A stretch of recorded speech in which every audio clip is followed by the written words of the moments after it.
Hello guys, welcome back to my YouTube channel. आज मी तुम्हाला शिकवणार आहे तुमचं बँक अकाउंट तुमच्या आधार कार्डला लिंक कसे करायचे आणि ते करणे खूप गरजेचं आहे. नुकत्याच महाराष्ट्रात आलेल्या माझ्या लाडकी बहीण योजनेचे जे पण पैसे येणार आहेत ते तुमच्या अकाउंटवरच येणार आहेत आणि ते पैसे अकाउंटवर येण्यासाठी तुमचं बँक अकाउंट लिंक हे तुमच्या आधार कार्डला असणं खूप गरजेचं आहे आणि ते कसं करायचं हे पाहण्यासाठी तुम्हाला हा व्हिडिओ पूर्णपणे बघायला लागणार आहे, तो पण काळजीपूर्वक.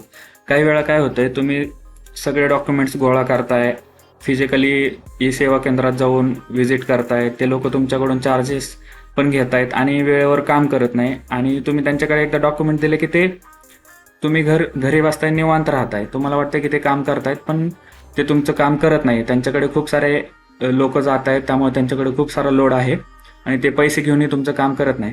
त्यापेक्षा तुम्हाला मी सोप्या मार्गाने घर बसल्या तुमचं बँक अकाउंट तुमच्या आधार कार्डला कसं लिंक करायचं हे मी तुम्हाला सांगणार आहे. तर व्हिडिओ पूर्णपणे पहा. सुरुवातीला तुम्हाला तुमचा लॅपटॉप किंवा तुमच्याकडे मोबाईल असेल तर कोणताही ब्राउझर ओपन करून त्याच्यामध्ये जाऊन तुम्हाला NPCI असे सर्च करायचे आहे. सर्च केल्यानंतर तुमच्यासमोर जी फर्स्ट साईट येईल, national payments corporation of India, त्याच्यावर तुम्हाला क्लिक करायचे आहे. क्लिक केल्यानंतर तुम्हाला इथे कंझ्युमर नावाचा ऑप्शन दिसणार आहे, त्यावर तुम्हाला क्लिक करायचं आहे.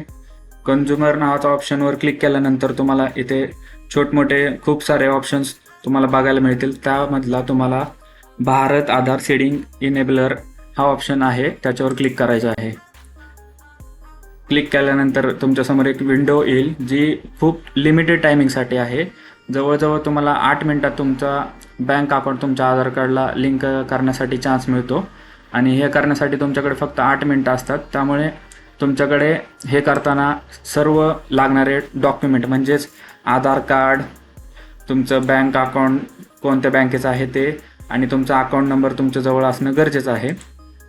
तर तुम्हाला नवीन पद्धतीने तुम्हाला जर तुमचं बँक अकाउंट आधार कार्डशी लिंक करायचं असेल तर तुम्हाला या वेबसाईटवर आल्यानंतर सुरुवातीला तुम्हाला तुमचा आधार कार्ड इथे एंटर करायचा आहे. 12 अंकी आधार कार्ड तुम्हाला एंटर करायचं आहे. एंटर केल्यानंतर तुम्हाला तुमची बँक जे पण आहे ते बँक तुम्हाला सिलेक्ट करायचं आहे. जसं की माझे बँक ऑफ बरोडा आहे तर मी बँक ऑफ बरोडा सिलेक्ट करेल.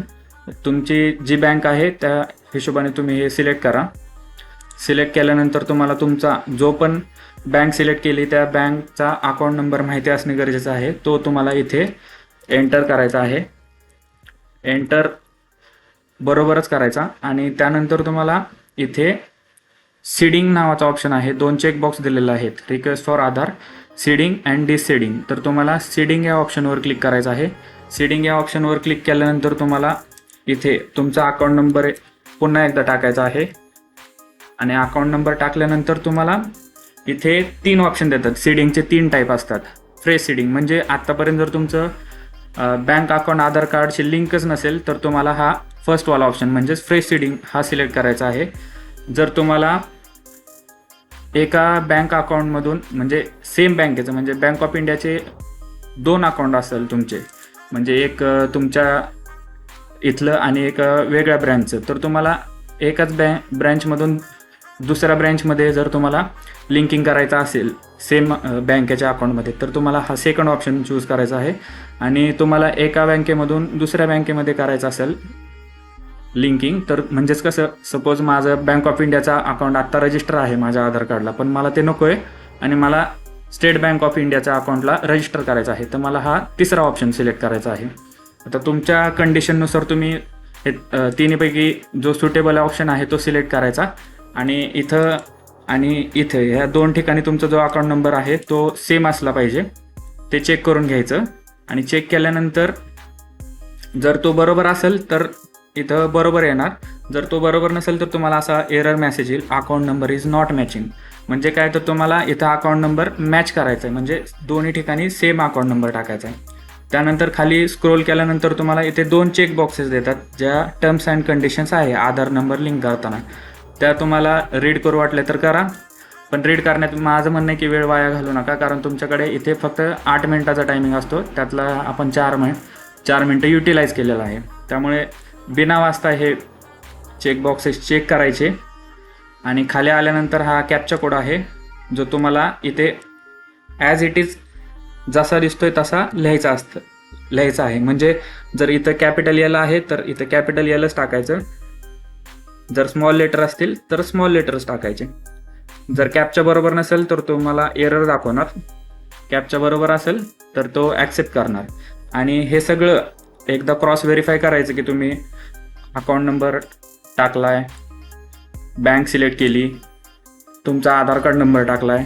इथं नवीन तुम्हाला रजिस्टर करायचं आहे ना तुमचं अकाउंट, म्हणजे सीडिंग करायचं आहे, लिंक करायचं आहे, मग त्याच्यावरच ऑप्शन करायचं, सिलेक्ट करायचं. आणि इथं कंडिशन वाईज तुम्हाला तुमचं सीडिंग टाईप सिलेक्ट करायचं आहे. त्यानंतर तुम्ही हे 2 चेकबॉक्स सिलेक्ट केलेत का नाही हे चेक करायचं. खाली आल्यानंतर तुम्हाला हा कॅप्चा एंटर करायचा आणि हे सगळं झाल्यानंतर तुम्हाला फक्त प्रोसीड बटनवर क्लिक करायचं आहे. प्रोसीड बटनवर क्लिक केल्यानंतर तुमचं 72 तासाच्या आत तुमचं बँक अकाउंट तुमच्या आधार कार्डला लिंक होणार आहे. त्यामुळे ही प्रोसेस सगळी झाल्यानंतर तुम्हाला फक्त 72 तास वेट केल्यानंतर तुमचं बँक अकाउंट तुमच्या आधार कार्डला शुअर शॉट 100% लिंक होणार आहे. आणि तुमचे जे पण कोणतीही योजना असेल, लाडकी बहीण योजना असू द्या किंवा दुसरी कोणतीही योजना असू द्या, त्याचे पैसे तुमच्या इथे रजिस्टर केलेल्या बँक अकाउंटलाच येणार आहेत. आणि जर तुम्हाला हे कोणते बँक अकाउंट रजिस्टर झाले की नाही हे चेक करण्यासाठी माझा जो याच्या पाठीमागचा व्हिडिओ आहे त्या व्हिडिओमध्ये मी इन डिटेल सांगितलेलं आहे कसं चेक करायचं, तो एकदा पाहून घ्या. थँक्यू. तुम्हाला जर हा व्हिडिओ आवडला असेल तर प्लीज लाईक करा, शेअर करा, सबस्क्राईब करा. थँक्यू.